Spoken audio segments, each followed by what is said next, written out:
Hello everyone, welcome to kitchen tips. आज हम लोग मार्केट जैसा परफेक्ट टोमेटो केचप घर पे बनाने वाले हैं। उसी के साथ मैं आपके साथ शेयर करने वाली हूँ कि इसे ज़्यादा से ज़्यादा टाइम तक कैसे प्रिजर्व किया जाए और इसे कौन से चीज़ों में ऐड किया जा सकता है और किस किस के साथ इसे खाया जा सकता है। चलो तो टोमेटो केचप बनाना शुरू कर देते हैं। टोमेटो केचप बनाने के लिए मैंने 1 किलो पके हुए लाल टमाटर लिए हैं। देखिए इस तरह ये पके होना ज़रूरी है। चलो अब इसका जो स्टीम पोर्शन है वो हम लोग इस तरह बॉटम साइड में रख देते हैं। एक बड़े से पतीले में पानी ले लेते हैं। मैंने इन सारे टमाटर को छन्नी के ऊपर रख दिया है। चलो अब इसे ढक देते हैं और हाई फ्लेम पे इसे 10 से 15 मिनट तक पकाते हैं। पकने के बाद आप नोटिस करोगे कि इसके ऊपर किस तरह के क्रैक्स आ चुके हैं और इसके छिलके आसानी से निकल रहे हैं। चलो इसे हम लोग गैस से नीचे उतार लेते हैं और इसे कम्प्लीटली रूम टेम्परेचर पे आने के बाद चलो अब टमाटर के छिलके निकालना हम लोग शुरू कर देते हैं। आप चाहे तो सबसे पहले सारे टमाटर के छिलके निकाल के उसे एक बाउल में रख सकते हैं या फिर एक एक टमाटर के छिलके निकालने के बाद इस तरह टमाटर का स्टीम वाला पोर्शन काट सकते हैं। मैंने एक एक टमाटर के छिलके निकाले हैं और उसके तुरंत बाद इस तरह उसका स्टीम वाला पोर्शन निकाल दिया है। ऐसे ही एक एक करके हम लोग सारे टमाटर के छिलके निकाल लेते हैं। ऐसे तो टमाटर बहुत ज़्यादा पकने की वजह से इसे काटने की ज़रूरत नहीं है, वो आसानी से हम लोग मैश कर पा रहे हैं। अगर आपने बहुत ज़्यादा कच्चे टमाटर लिए हैं तो आप इसे मैश नहीं कर पाओगे और उसे ज़्यादा देर तक पकाने की ज़रूरत भी होगी। चलो ये टमाटर की प्यूरी पूरी तरह रूम टेम्परेचर पे आने के बाद हम लोग इसे एक मिक्सी जार में ऐड कर देते हैं। मिक्सी जार में इसे ऐड करते वक्त ये चीज़ इम्पॉर्टेंट है कि वो कम्प्लीटली रूम टेम्परेचर पे होना। चलो अब इसकी फाइन प्यूरी बना लेते हैं।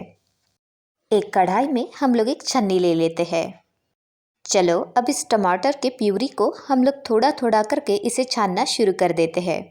हम लोगों को ज़्यादा से ज़्यादा 1 या 2 मिनट तक सिर्फ मिक्सी जार में इसे ग्राइंड करने की ज़रूरत है। इस तरह इस टमाटो प्यूरी को छानना ज़रूरी है क्योंकि इस तरह छानने से इसमें अगर कोई सीड्स या फिर टमाटर के पीसेस रहे तो वो हम लोग आसानी से निकाल पाते हैं। और एक वजह ये भी है कि हमारा टोमेटो केचप इस तरह छानने से बिल्कुल स्मूथ बन जाता है और इसे हम लोग ज़्यादा से ज़्यादा टाइम तक स्टोर करके रख सकते हैं। इसी तरह हम लोग सारी टोमेटो की प्यूरी छान लेते हैं। छानने के बाद आप नोटिस करोगे कि इसके छन्नी के ऊपर किस तरह सीड्स और कुछ टोमेटो के पीसेस निकल चुके हैं। देखिए टोमेटो प्यूरी कितनी ज़्यादा फाइन बन चुकी है। हम लोगों ने डायरेक्ट इसे कढ़ाई में ही छान लिया था। चलो इस प्यूरी को हम लोग उबालना शुरू कर देते हैं। इसे हम लोग मीडियम फ्लेम पे उबालते रहेंगे। इसे हम लोग कंटिन्यू मिक्स करते भी रहेंगे। इसे मार्केट की तरह लुक देने के लिए हम लोग इसमें थोड़ा सा रेड फूड कलर ऐड कर देते हैं। ऐड किए हुए रेड फूड कलर को इस प्यूरी में हम लोग अच्छे से मिक्स करते रहेंगे। जैसे जैसे हम लोग इसे पकाते जा रहे हैं वैसे वैसे ये प्यूरी गाढ़ी बनते जा रही है। चलो इसे पकाते वक्त हम लोग इसमें एक एक इंग्रेडिएंट ऐड करना शुरू कर देते हैं। हमारा नेक्स्ट इंग्रेडिएंट है वो है शक्कर। मैंने लगभग इसमें आधा कटोरी शक्कर ऐड की है। शक्कर मिक्स करने के बाद हम लोग इसमें ऐड करेंगे थोड़ा सा नमक। मैंने इसमें सादा नमक ही डाला है।